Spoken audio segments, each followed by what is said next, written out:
Opinions expressed on this radio program do not necessarily reflect the views of this radio station.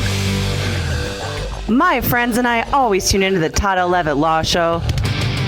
Todd is entertaining, informative, and always delivers the goods. Todd might not tell you what you want to hear, but he's going to tell you what you need to hear. And all you got to do is listen. Hold on, Todd. Don't let go. It's time for the Todd L. Levitt Law Show.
Welcome to the Todd L. Levitt Marijuana Law Podcast. Good morning, good evening, and good night. I'm yours truly, attorney Todd L. Levitt, broadcasting and podcasting. That's right, folks. Once again, each and every week in the middle of the mitten from the Black Diamond Group mothership in a beautiful green nutrient field. It is always green. It's always full of nutrients, and I'm always with my good friend, Craig Russell, the muscle, no poem required, and I'm always with this amazing audience, Craig, that spreads 100,000 watts all over central and northern and upper Michigan and all across Mother Earth. How you doing, Craig? I am doing fan-flippin-tastic. How are you, Todd? I am full of lemon cake and just enjoying the show, my friend. Just lemon cake all over the place. So if I could have each and every listener out there who knows exactly what lemon cake is and not in the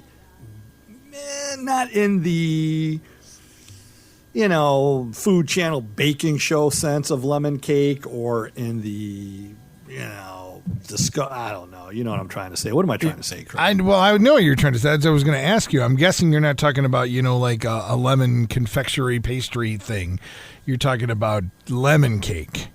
I'm talking about lemon cake is what you're talking about. Craig, lemon cake. We'll open up the show today with a little bit of lemon, a little bit of cake. I don't know the correlation, but Phil Collins, one of my all-time top 5 favorite solo artists after they leave a supergroup, a.k.a. Genesis. That's my new top list. It's solo artists after they leave a supergroup. And so big shout-out to Phil Collins, and that song takes me back to the 80s and Miami Vice. Yeah, it was. And for starters, at the time, Phil Collins hadn't left Genesis because they did more Genesis albums after In the Air Tonight. He wasn't gone, so they just were on a break, but they came back because they did Susudio and all that stuff in the mid '80s. But I was hoping you wouldn't say that word. Well, we gotta call spade a spade. We got to do it. Got to tell the truth. But Craig, now that that song's I had In the Air Tonight going off in my noggin all morning, and now you said Studio. Is that what you said? I did say Studio. Not studio. No. Okay. Now it's going to be going off in my head all morning long. Studio. But second place, that song has the absolute greatest air drum solo. There is one? In the Air Tonight. You know, where there's that part in about the middle way through the song. You don't hear drums until he does that. Yeah, everybody has to stop, and you have to do the air drums when he does that big, long drum solo in the middle of the song. It's great. Yeah, and I'm playing that today for my good friends Cam and Dan from Jedi Mind Trip, one of my favorite rock groups from Central Michigan here, Jedi Mind Trip. Can't wait to see them perform live again, and just check out the web, all over the web, for upcoming shows for Jedi Mind Trip. Hey, I've got a question for you about Jedi Mind Trip. How are they working? I have an answer. How are they working on the theme song? Are they doing the theme song, the Todd L. Levitt Show theme song? Yeah, I have to give Dan a call. One of my good friends, Dan, lead singer, and I'll give you an update on that in the next couple of weeks. But Okay. Dan is due to come on the show here soon, so I'm looking forward to that. Well, that would be fun. That would be awesome. I can't. You know wait what to today hear is, though, don't you? I do know what today is. Today is the. What is it, Craig? Today is the first day of firearm deer season in Michigan. I'm sure in other places it might not be, but here in the great state of Michigan, with our slightly warm weather, even though it's been a little wet as of late, it is the first day of deer season.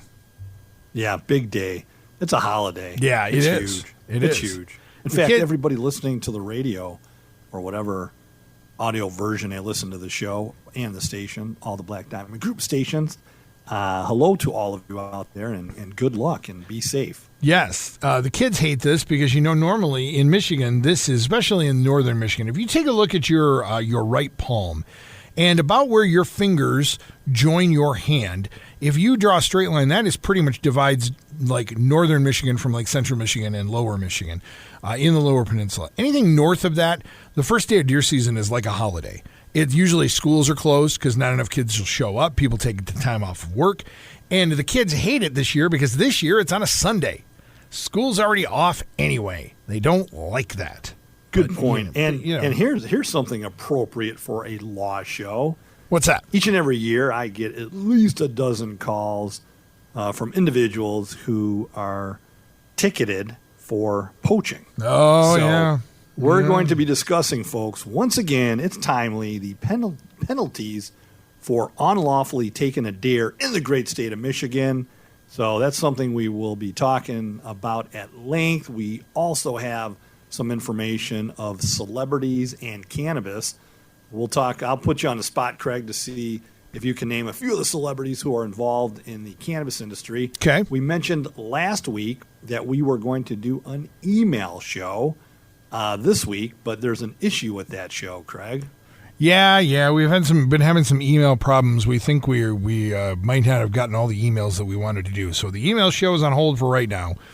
This week, Not only that, but we delayed the uploading of the podcast from last week's show. Yeah. So we do have emails that came in, but I literally just uploaded the previous week's show a week ago today, about 2-3 days ago. So it's going to take a minute to generate some emails. But Craig, why don't you announce that again? Well, when we do the email show, of course, you can email the show anytime, but it's a Todd Levitt Law Show. That's LEVITT, Todd Levitt Law Show at gmail.com. We're going to, one of these shows in the next couple of weeks, we will answer all your email questions. The whole show will just be questions about anything. It can be about cannabis. It can be about law. Those are the two best topics. But it can also be about relationships. It can be about 80s music. It can be about 80s fashion. It can be about Metro Detroit in the 80s. It can be about top 5 solo bands that have the artist that went solo after leaving a supergroup. It can We could be talk about what strains. We could talk about what your favorite strain is, from Bruce Banner to there's a number of great strains out there. Purple Punch, Wedding Cake. We talk about some of these strains each and every week, and today Craig is enjoying some lemon cake. Isn't Bruce Banner about that as well? Wasn't Bruce Banner? Wasn't that the Incredible Hulk guy? It was, and it's a okay. THC about 23%, depending Right. upon who you're talking to. And of course, in regards to good old Bruce Banner. And of course, this week we're talking to some new people because there are some new states that have just had some legalization happening in them. 6. So, 6 of them to be exact. So, some people in some new states are probably paying attention a little more now. So, congratulations, Mississippi, and hello everyone in South Dakota, and hi Arizona, and all these places that are now in New Jersey that are now legal, and everybody's happy about that. So. But how about a story? How about a story? Todd, can you spin us a yarn? Can you sit me down next to you and I'll look up and gaze up at you and you tell me a story about how things used to be back in the day? So I don't know about back in the day, but at present day with, the entire world and or country and or state at times wearing a mask or not wearing a mask, depending upon who you are and how you feel about wearing a mask. I happen to be pulling up to a business that I frequent called Mount Pleasant Tire. Okay. Mount Pleasant Tire located, guess where, Craig? Probably in Mount Pleasant, Michigan would be my guess. Great place, Mount Pleasant Tire, right here off of Fancher and Broadway, right near my office. So I have to pull up there. I had to get some new treads on the truck and some new rubber. So I pull up knowing that in order to enter the establishment, I had to put on a mask. Sure. So as I'm and this is something that actually it's not even funny. You're going to laugh at this, but it's not a funny situation. And maybe a lot of the listeners will relate to this. But as I'm getting ready to pull up, and I actually pull up, my foot is still on the brake, and the vehicle is running. It's a Chevy. And I don the mask. I put the mask on my face because in order to enter the establishment, you have to have a mask on per the instructions. So I put a mask on. And in doing so, I open up my door and hop out of the truck, Craig. And what do you think I forgot to do? I'm going to guess, Todd, you forgot to put your car in park. Craig Russell, the muscle, the hustle. You would be correct. I literally pull up to the front door, literally at Mount Pleasant Tire, in Mount Pleasant, hop out of my truck, and the car, and I'm saying I'm fully out of my vehicle, and this truck, and thank goodness for the type of truck it is, and I'm not going to state the make and, well, you already know it's a Chevy. I'm not going to tell you the model. But for whatever reason, it slowly started moving forward. It didn't idle at a high rate of speed there, and I'm going, I'm like in shock, but I wasn't in shock enough that I didn't have enough sense to literally open the door, hop back in. I knew immediately to put my foot on the brake, and I did so in the nick of time, wiped the sweat off my forehead, said a prayer, and put it in park, turned it off, got out of the vehicle, opened the door, walk in. Scott, who I've known for 35 gazillion years, Scott's a great guy over there at Mount Pleasant Tire. He's over there getting coffee. Jason and Troy are behind the desk, and they're all looking at me like, are you serious? Todd, did you just do that? Are you serious? Did you just exit your vehicle without putting it in park because of that mask you were fooling around with? And I said, I did, absolutely. And I said, thank goodness that, nothing worse came out of it. But look, Craig, it's not even a funny story. I was distracted. I've never done that in my entire existence. But again, the good news was that there was a huge stack of tires literally in front of my truck. So worst case scenario, had the truck kept going, it would have ran into these tires like a NASCAR race, on the side of a turn. So I was okay in that regard. But again, it definitely made me aware that I need to pay more attention to what I'm doing, when I'm doing it, and how I'm doing it. And the guys in Mount Pleasant Tire, they were great. So big shout out to Jason, Troy, and Scott, Travis, all the guys over there at the shop over there. See, and there's the difference. You were not paying attention, and yet your car slowly creeped ahead at like a mile an hour. Think about Craig. It was a truck. Oh, excuse me, your truck. I'm sorry. Think if the person was in front of it. I mean, it could have been really a bad scenario. Think about this when you're driving 75 on I-75 or 131 or whatever highway you're on, and you decide to pick up that phone to look at that text and how distracted you get in a split second, things that can happen. So this is a warning. Pay attention. That's a 2-ton or a 3-ton vehicle that could really do a lot of damage, I mean, I know you like to believe that those tires would have stopped that truck of yours. I don't know. I don't know. Yeah, there was enough tires there, and they were large-sized tires, so it definitely would have boinked into the tires there. But again, who knows? But the whole story is, with everything going on in the world, and I say the world on planet Earth, with all the distractions, we need to pay attention to what we're doing. And I'm no different than anybody else. It just takes a split second and a poor decision and it could turn out a lot different. How many service bays do they have there at Mount Pleasant Tire? Not enough to fix that problem I would have caused. Well, you would have created another service bay. You would have driven the car right through and made a big hole. It was right between where you go in and the first bay to the right. Well, There's see, there you go. A You wall would've- right there. you So I would've- would have taken out a beam and probably the coffee stand. and a load-bearing wall, and would have done a but lot more damage. Shout out to those guys. They do a great job over there. And look, I'm exaggerating the story a little bit. I wasn't completely out of the vehicle for purpose of any law enforcement agents that may be listening, agencies, or anybody out there in the public that wants to give me a civil infraction. I was inside the vehicle, Craig. I wanted to elaborate a little bit just to prove a point to the general public that we still always need to pay attention to what we're doing. Yes. But in retrospect, what really happened was, I pulled up to the place and put my mask on while I was in the vehicle. The vehicle still started moving forward as I took my foot off, the pedal, and then I quickly put it on the brake and put it in park. So I wasn't completely out of the vehicle. There was no way that car was going through Mount Pleasant Tire. But it's just I wanted to prove a point with what could happen if you don't pay attention. So pay attention.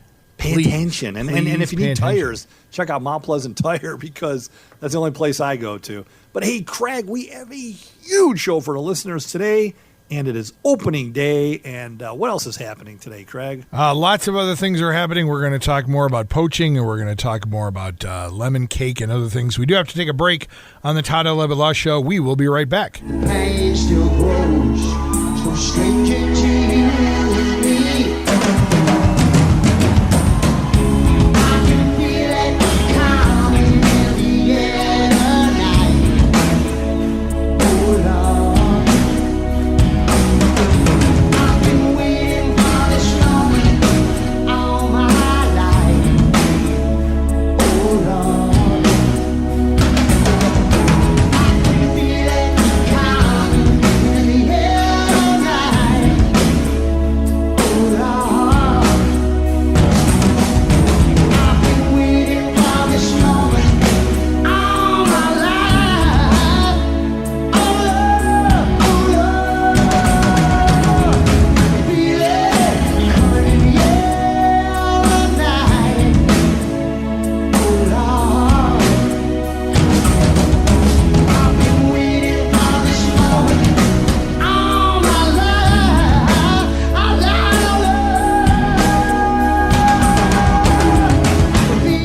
Welcome back to the Todd L. Levitt Driving School. How to properly drive and put your vehicle in park on a beautiful, sunny, cloudy, wet afternoon, depending upon where on planet Earth you're listening to the show. How you doing, Craig? I'm doing good. Hey, speaking of this, we've had this extended stretch of nicer weather. It's a little cooler, and I think the people who are in deer blinds right now are probably appreciating that a little more. But have you got a chance to get out and do any biking, any fat tiring while the weather has been so nice?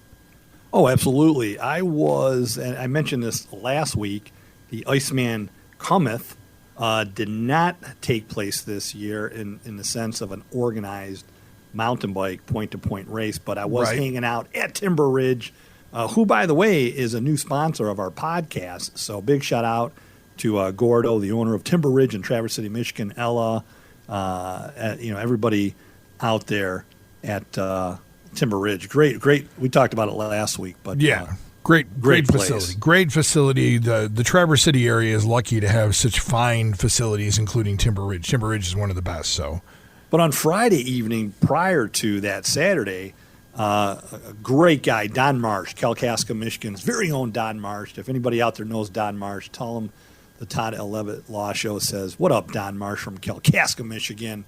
Not too far from the Wakely, my good buddy Todd Wakely up in Grayling, Michigan. Big shout out to Todd Wakely and all the family up there. We love you guys.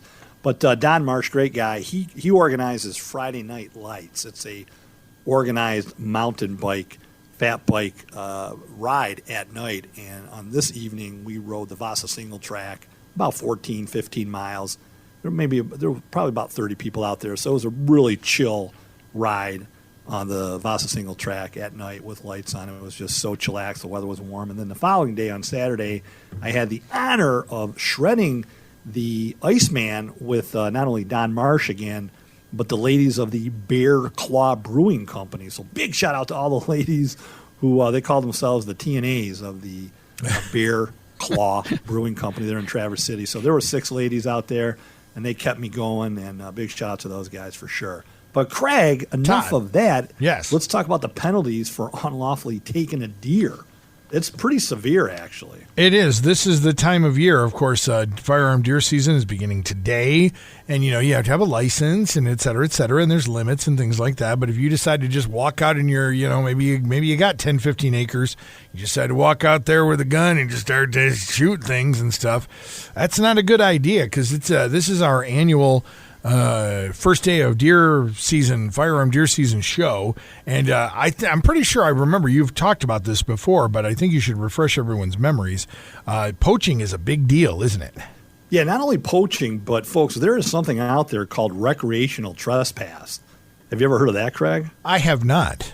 Yeah, it's a 90-day misdemeanor. And during any type of hunting season, in any state in the country in which you are listening to the show, especially in the great state of Michigan, there's so much state land and farmland and private land. A lot of it crosses over. You could be on state land, and before you know it, you're on private property. It's not marked. You could be on farmland. There's farmers who allow, other individuals who are not residents of those large farms to hunt on their property. And for the most part, look, hunters are respectful.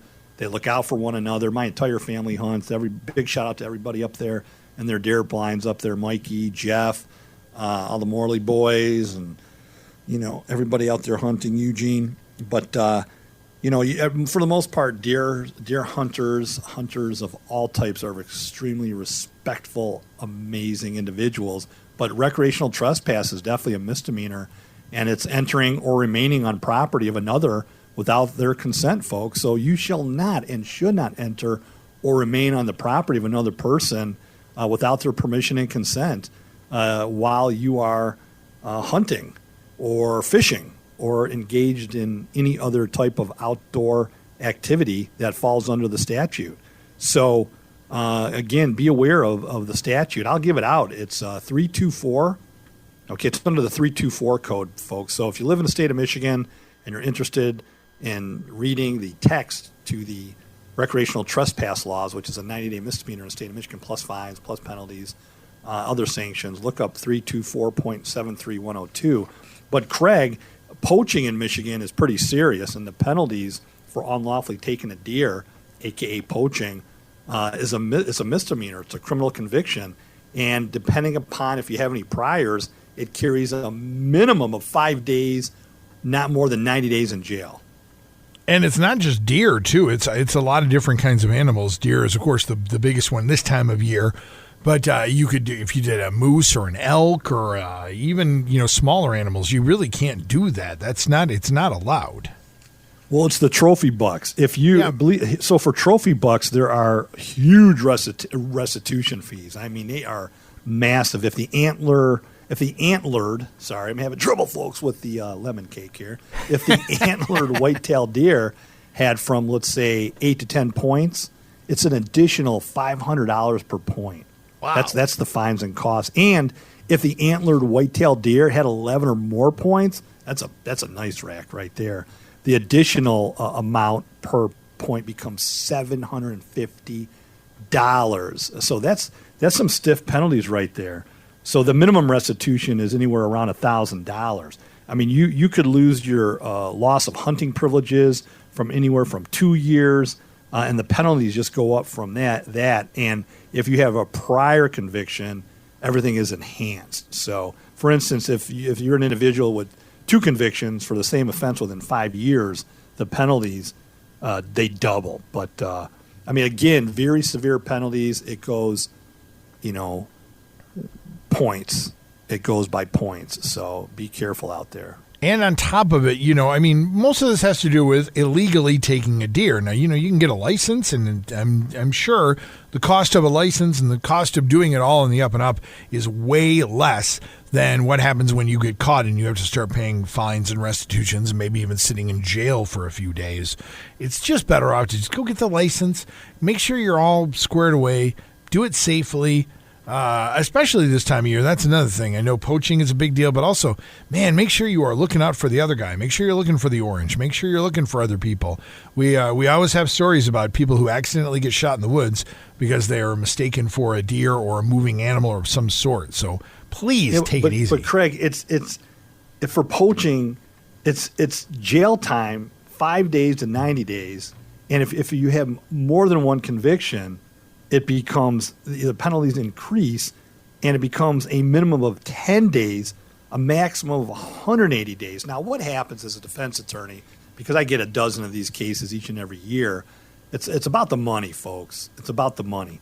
Because if it's your first offense and, you take a trophy buck, it's going to be quite costly. And the DNR is the gatekeeper here. The DNR will work with the prosecutor. But more often than not, it's not up to the prosecutor. It's up to the DNR officer and the agency as to what they're willing to accept. So if you took a trophy buck and it had, let's say, 10 points, and that's rather costly, $750 per point, you're going to be paying $2,000, $3,000, $4,000 to get out of this case.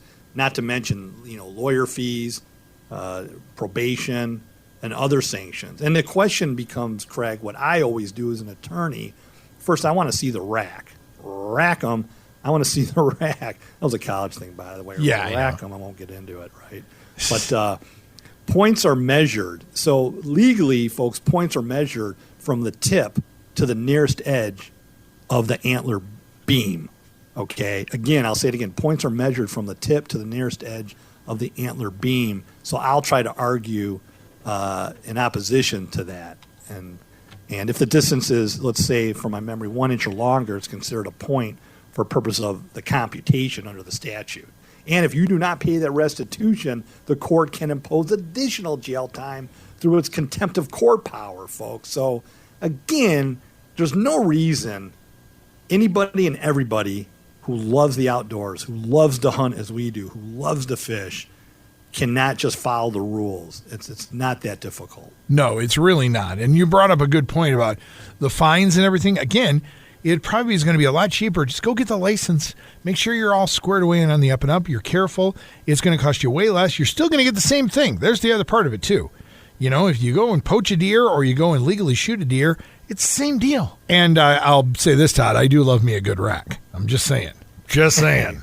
Craig Russell, the muscle, there you go. The playboy. You got to love Craig. But sometimes, look, a ticket is issued on the spot. Right. In other circumstances, the hunter receives notification of the alleged offense after the DNR officer will consult with the local prosecutor or an assistant prosecuting attorney. And it's not uncommon, Craig, for the DNR officer or prosecutor to issue multiple citations for other hunting-related offenses along with unlawfully taking a deer.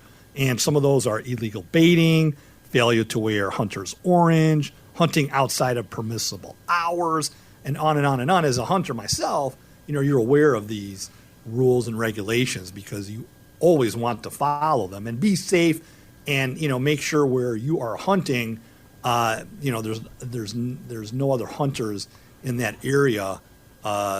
Make sure everybody knows where everybody's at. That's the important thing. Look out for one another. Be respectful. Every year you hear just tragic stories, and it's really sad. And on top of all of that, think about this. Let's say you do end up having to sit in jail for 10 days or 20 days or whatever it ends up being. It's 20 days you're not working, 20 days you're losing. It will cost you more than just the dollar amount. It's going to probably cost your friends and stuff, so don't do it. Okay? I've never had anybody sit in jail who received one of these tickets so far, knock on wood. But, the question becomes, how does the DNR make a determination, Craig, that a deer was unlawfully taken? That's the other issue as a defense attorney. One of my clients contacts my office. They retain our services. They receive this ticket. They got a trophy buck, or they just, they fall under one of the other subsections of what we just talked about, and they're looking at stiff penalties, maybe jail time, probation. My question as a defense attorney, hey, okay, Mr. DNR officer, and I have nothing but respect for law enforcement out there. Big shout out to all the women in law enforcement, DNR. And last week was Veterans Day, of course. We talked about that on last week's show. We love our vets, always love our vets. Mm-hmm. No matter if it's Veterans Day or otherwise, every day of the year we love our vets. But the question becomes, how does the DNR make a determination that the deer was awfully taken, Craig? And that's something we'll answer on the next segment. That's right. We do have to take a break on the Todd L. Levitt Law Show. When we come back, we will continue with poaching and talking about racks and lemon cake. It's all good. Rack 'em. You know it. It's the Todd L. Levitt Law Show. We'll be right back. Pain still grows, so stranger to you and me. I can feel it coming in the air tonight. Oh Lord, I've been waiting for this moment all my life. Oh Lord, I can feel it coming in the air tonight. Oh Lord, I've been waiting for this moment all my life. Oh Lord, feel it coming in the air tonight. Oh Lord, I've been waiting for this moment all my life.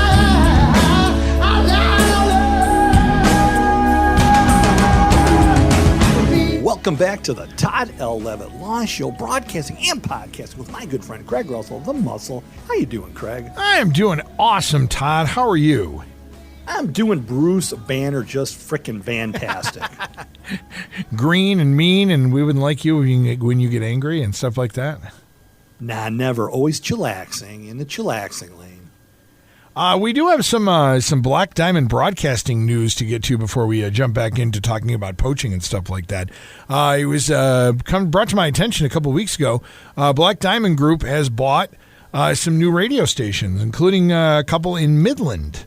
97.7 Sunny Radio and their AM counterpart, which is country, now fall under the Black Diamond Group banner of radio stations. So I don't know if anybody in Midland listens to us on 98.5, but if you happen to be a person who listens to Sunny Radio on 97.7, we're now all owned by the same company, all into the same fold. So welcome everybody in the Tri-Cities area in Midland now listening on 97.7. We're on 98.5 UPS, which you can get in Central and Northern Michigan. We cover the largest land mass of any radio station in the state of Michigan, 31 counties. It's pretty land impressive. mass again. A land mass? That would They be. said it with a little bit more gusto the first time. Well, it's a land mass. It's a mass of land. Hey, Craig, I have a question for you. I have an answer for you. I have a question for you. Okay. Do you like sushi? I do not. I can't stand it. I like my fish cooked. all the cholesterol and just fatty foods you eat on your YouTube channel, you don't have time for some healthy sushi once in a while? Not at all. Hate it. Can't stand it. Oh, man. Nope. You never had seaweed salad? Nope. Never had it. Never had a shrimp tempura roll? I have had deep fried sushi once at a sushi place in Jackson, but other than that, I have never had sushi, and I have no desire. I like my fish cooked. I eat sushi about 2 to 3 days a week. I love fish, all types of fish, salmon and eel, and you name it. I love whitefish. I just love fish. But in Mount Pleasant, finally, on the south side of town, a new sushi place, a new sushi hibachi place opened up called Sushi Steakhouse. Ooh. And it's right off of Bluegrass Road, right down in the Dick's Plaza. There's Big Lots and Dick's. PetSmart's right there. And then smack dab is Sushi Steakhouse. You can eat in or dine out. But, folks, if you live anywhere in the mid-Michigan area, check out Sushi Steakhouse. Look it up. It's fantastic. The ambiance and the hibachi. There's another sushi place that just opened up by the casino. And then, of course, Midori downtown. I love Midori and all the restaurants that the Swindlehurst own. Now, I see, frequent those all the time here in the mid-Michigan area. So I like Japanese steakhouse stuff because I like steak and things like that. well, then I just there don't like you sushi. go. So But I next don't like time you're sushi. out and about, check out some seaweed salad, Craig. But hey, listen, who wants to hear about seaweed salad. I think they want to know, how does the DNR make a determination that a deer was unlawfully taken? Well, yeah, because there's my question to you. Let's say the Craig Russell the Muscle compound is 50 acres. Okay. That's not true, but let's just say it is. Could be someday. And let's say I go out in my my back 40 or something like that, and I decide to shoot a deer. I shoot a deer. I put it on the back of the 4-wheeler. I drag it up to the house. I put it in the in the garage. Who would ever know? How would I get caught? How does the DNR find out about that kind of stuff? So here's the mistake you made, Craig. Because you're so well known and you are a radio podcasting YouTube personality, whatever. You got a little reckless and you posted it on Facebook. That's what happened, Craig. Or your neighbor who you thought was your friend. Again, did you hear what I said? Your neighbor who you thought was your friend, called in a tip. And that's what usually happens. Because again, folks, each and every season, I get calls from individuals who receive these very severe poaching tickets, and once we dig deeper, that's exactly what happens. More than 50% of the time, it's a tip from a neighbor, okay, or somebody on Facebook. Because I mean, as a defense attorney, I would not recommend you put it on Facebook. No. First of all, don't break the law. Okay, how about that? And then, broadcast it to everybody. Yeah, don't do that. Yeah, don't. First of all, don't break the law in the first place. But it usually, my experience, again, as a defense attorney, when I read the police reports and I dig deeper, it's either from social media or it could be a neighbor or believe it or not, another hunter, someone with an axe to grind, or the person who tracked the animals with dogs. I mean, there's so many different variations how people get caught. But when a call is placed with the Department of Natural Resources, the DNR, as we refer to it in Michigan, the DNR will make a determination if the hunter had a licensing tag, I should say, for the deer in their own name. And that happens all the time. So, people share tags and whatnot, and they will also try to make a determination when the tag was acquired. And it's not uncommon in these types of investigations for a hunter to purchase a tag after the deer was taken, which is not permissible, folks. I can tell you that right now, and I see that quite a bit. Once the deer is taken, individuals try to purchase a tag after the fact. Again, that's not permissible at all. And, the conservation officer will discover it through a computer database and will try to make contact with a hunter and collect all the evidence they can. That is some sound advice from you, Todd, as always, about poaching and not doing that. You don't want to do that. That's just right. But here's what happens in the investigation stage, Craig. Okay. The DNR, depending upon the day, the time, when everything takes place, the officer, because I'll often put up a defense. Well, how do you know when the deer was taken? I mean, I do know because I hunt, and the DNR will try to give an approximate time by the internal temperature of the deer. You see, that's how they try to make a determination, and they look at all the surrounding factors and the temperature of the deer. So when it was killed, when it was taken, how long it's been dead. And of course, we're talking about, this is doing this, maybe you've poached this animal on your own private land. Of course, if you are on a public land or if you are in state land, there's cameras all over the place. Just know that, okay? We live in this society where everything is taped somehow, whether it's on a phone, whether it's on a security camera. Don't think just for a second, just because there's trees, there couldn't be a camera attached to that, and they're watching you. And people like to brag. They like to brag. Hey, look at this trophy buck I just got. And there's a lot of jealous people out there. Don't forget that, folks. There are axes to grind. Maybe somebody who you told turns around and says and makes a statement to somebody else who calls it in. Again, that could be seen as hearsay. Okay. Again, it's not. We're not going to get in the rules of evidence and what hearsay is and the exceptions to hearsay. That's a whole nother show. Right. But here's the other thing. Sometimes hunters will volunteer the information. You'll make an admission of guilt. And folks, I'm here to tell you right now, the Fifth Amendment is strong. Yeah. And it does. The Constitution is strong, and you do have constitutional protections. Everybody remember that. And including the Fifth Amendment privilege not to make any statements that may incriminate you. So just because you are under investigation does not mean you have to make a statement at all, period. You have the right to remain silent, and by all means, you can use it, you see. But again, the prosecution will in many cases, attempt to obtain search warrants if there's enough evidence that a crime was committed. And they could seek your tablet, your phones, try to get into your social media. I mean, there's a fight to be fought. But I can tell you this, folks, 10 out of 10 times, as far as a defense attorney, the cases that I've dealt with in poaching over the years, it all works out. It all works out. And that's the truth of it. But look, it's not a good thing. You don't want to break the law. We want everyone to remain safe, wear the proper clothing, be out there, look out for one another, and just enjoy it. Enjoy the season. That's right. Great advice. And the beef jerky. Yes. The beef jerky. Oh, so good. Oh, so good. Great advice from your friendly neighborhood law expert, Todd L. Levitt. Todd, we've got to take a break on the Todd L. Levitt Law Show. Craig, what are you talking about? I'm going for 24 hours, 7 days a week. I'm jacked up right now. I'm ready to go hunting. That's it. I mean, I already missed it. It's too late. That's already Everybody's already out there. That's that lemon cake talking, man. That's what I think. But when we come back, that's a little Bruce Banner, baby. Oh, a little Bruce Banner. You know, you're not going to like you when you get angry. When we come back, you're going to ask me about celebrities and what they have to do with cannabis, and we will discuss that when we come back in the final segment of the Todd L. Levitt Law Show. We'll be right back. Pain still grows so strange to you and me. I can feel it coming in the air tonight. Oh Lord, I've been waiting for this moment all my life. Oh Lord, I can feel it coming in the air tonight. Oh Lord, I've been waiting for this moment all my life. Oh Lord,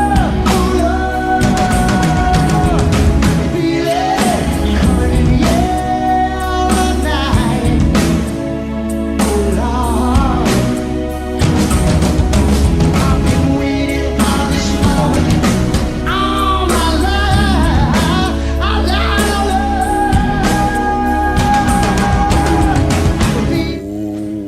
Welcome back to the Todd L. Levitt Law Show, broadcasting and podcasting on the extensive group of Black Diamond radio stations now, Craig. Huge news. Once again, which stations have been acquired under the Black Diamond Group umbrella? That would be the stations in Midland, WMPX at 97.7, and they have a country station on AM as well. And so welcome to the Black Diamond Group family. Now 75 stations strong. No, it's like 12 stations now. So from all the way from the tip of the mid, now down into the Tri-Cities. Of course, we're on 98.5 UPS. Plus, you can also hear us on the WUPS app. You can hear us at WUPS.com online. You can podcast. You can stream this show on every one of your favorite podcasting platforms all across God's green earth. We are all over the place. We're in 30 different countries. And it just keeps growing and getting bigger and bigger, the Todd L. Levitt Law Show. So, Todd, are you how's that lemon cake treating you? Is that doing good? Well, Craig, I'll tell you, it's not too bad. Not too bad. Are you talking about purple punch or lemon cake? I was talking about lemon cake, not purple punch. Yeah, I'm so hungry right now. I want to head up to Mikey's Pizza in Whittemore, get some breadsticks, antipasta, and some delicious pizza. Screw the Pizza, sushi. that's where I'm headed to. Yeah, forget the sushi. Let's go to Mikey's. That sounds good. 2 locations, Hale and Whittemore. That's right. For sure. Hey, Craig, so back to the bike excursion last week. Okay. Somewhere between Kalkaska and Timber Ridge, located in Traverse City, I was with Don Marsh and a group, and we were doing what's called an out and back, where you start at Timber Ridge. We headed 18 miles towards Island Lake Road to Kalkaska, and then you hop on the actual Iceman Cometh single track and head back towards Traverse City. I made it about 8 miles on the way back, okay? Okay. You got to remember the night prior I was already shredding with night lights on pretty hardcore there, so my legs were already fried. I was about 8 miles in. I was in deep. And all of a sudden, I look around, and I'm just in the middle of nowhere. I mean, obviously, you're always somewhere. You're never nowhere. But I didn't see any bikers behind me or in front of me. I just stopped for a moment, and everybody was gone. And I came to a T in the road. Either I could have gone left or right, and there were bike tracks going in both directions. And literally, Craig, I'm out there, no phone service. I'm thinking, okay, my legs are spent. I need to get out of here. I'm about 5 miles from Williamsburg Road, if anybody's familiar with Traverse City. Yep. So I'm between Kalkaska and Williamsburg Road on some single track. I had plenty of fuel. I wasn't dehydrated. I was in good shape, but my legs just would not move. I hit a wall. So out of nowhere, literally on this 2-track, comes this huge GMC truck. I mean, it was huge. It should not have been on these back roads. And this guy pulls up and he says, "Hey, how you doing?" I go, I could use some help. And the guy's name was Bill. He's from Grand Rapids, Michigan. And this guy said, hop in. He took my bike. He put it on the rack. And he was out there supporting his fraternity brothers from the 80s from University of Michigan. These guys are our age. And they were just having the greatest time. So Bill, I got in this truck. Eventually, he drove me to Williamsburg Road where Jen rescued me. But this guy was awesome. So big shout out to Bill and all his fraternity brothers from Phi Alpha. Man, Phi Alpha Tau. Okay. Phi Tau Alpha or Phi Alpha. I think it was Phi Sigma Alpha. Phi Sigma Alpha fraternity. I'm pretty sure that what it was back in the 80s. But I just want to thank Bill. Not that it's irrelevant, but back to the show, Craig. We only have a little bit of time. Sorry, folks. I deviate today on opening day, and Jen's distracted me because she's sitting in front of me. Okay. That often happens. Yes. But Hi, Jen. celebrities in cannabis, Craig. Yes. Come on, give me one. Who do you got? Seth Rogen. Come on, Craig. That was my guy. Oh, I'm sorry. Okay, tell me about Seth Rogen. Seth Rogen's real big into cannabis, and I'm pretty sure he is involved in a Canadian cannabis company, along with numerous other celebrities. Especially Canadian celebrities are a little more ahead of the curve because marijuana's been legal in Canada for a number of years, so they've gotten a little bit of a head start. But there's a lot of celebrities. Obviously, people like Snoop Dogg and people like that are already involved pretty heavily. But celebrities you wouldn't necessarily think of are involved in the cannabis industry, aren't they? Yeah, and his brand, Houseplant. That's the name of his brand. Yep. Hugely popular in Canada. Seth Rogen, Houseplant. How about Martha Stewart? Martha Stewart, along with Snoop Dogg, she's heavily invested as well. She's got a CBD product, actually. Yep. You wouldn't believe this one. Gwyneth Paltrow is involved in cannabis as well. I'm sure most celebrities are. You just don't hear about their investments. But Seth Rogen is not shy about it. I mean, just look at all the movies he's made. Pineapple Express with Franco. Those were some great movies. Yeah, he's a really big deal. Another one I'm trying to think of, Joe Rogan, who does another podcast. He's a big proponent Willie? as well. What about Willie? Willie Nelson. Oh yeah, Willie Nelson. That's very exactly. Craig, got to know Willie Nelson. Craig, way too much fast food on your YouTube channel. No, I think last week you were at White Castle. Yeah. That was a good one. So good. White Castle's awesome. Yum. Took a little road trip to Chicago, the Chicagoland area, and went to some White Castle. That was good. Who else are we looking at celebrity-wise? They reign supreme. Who else do you got? What about Dr. Dre? I think Dr. Dre might be involved as well. Sure. I think Michael J. Fox is. I'm trying to think of some other celebrities. Bill Clinton. Clinton. I don't know. That sounds good, doesn't it? Doesn't he? Wouldn't you see that? Couldn't you see that? Yeah, that's great. They got to. Anyhow, Craig, but it's been listen. I just want to thank all the listeners out there who listen to the show each and every week. Little John, Biker Bob always tunes in. Frank Bailey, remember our buddy Frank Bailey? Oh yeah, Frank Bailey. How's Frank Bailey? He's doing great. Big shout out to Frank Bailey out there. I hate to break the news to you, Todd, but the show's about over. We got to go. Come on, Craig. What are you talking about? Come on, Todd. I'm talking the show's just about over. Craig, it's time for you to get some seaweed salad and expand your horizon into the edible food industry out there. What's the name of your YouTube channel once again, Craig? That Fast Food Guy. I really actually have a date to get to a Checkers and do a big Buford burger, so that's what I'm doing. That. Where were some of the locations before we end the show that you videotaped last week? Last week did Wendy's, their new chicken sandwich. Also did an A1 steak burger. That's from Dairy Queen, was good. White Castle was good. Got some future things coming up. Got a Taco Bell thing I've got to do, and got a Taco John's I've got to do as well. So lots of good stuff coming up on that Fast Food Guy. That Fast Food Guy on YouTube, Facebook, and on Twitter. So follow and like and subscribe, and we'd appreciate it. Yep, and to all the hunters out there, be safe. And Yes. Worst case scenario, if you or someone you know find yourself with a ticket of poaching, a very serious ticket, just give our office a call. We'll give you some solid advice and possibly some representation. 989-772-6000. Todd Levitt. Todd, we got to go. The show's over. Craig, we got to go. We're not here for a long time. We're here for a good time. Take us out with some Phil Collins, Craig, and I'll see you next week on the road eating some cholesterol with my good friend, Craig Russell, the muscle, the hustle. We need to get you a little seaweed salad. See you next week, Craig. Been waiting for this moment all my life, my life.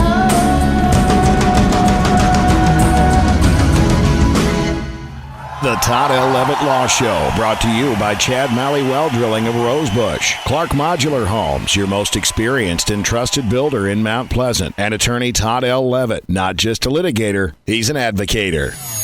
Opinions expressed on this radio program do not necessarily reflect the views of this radio station.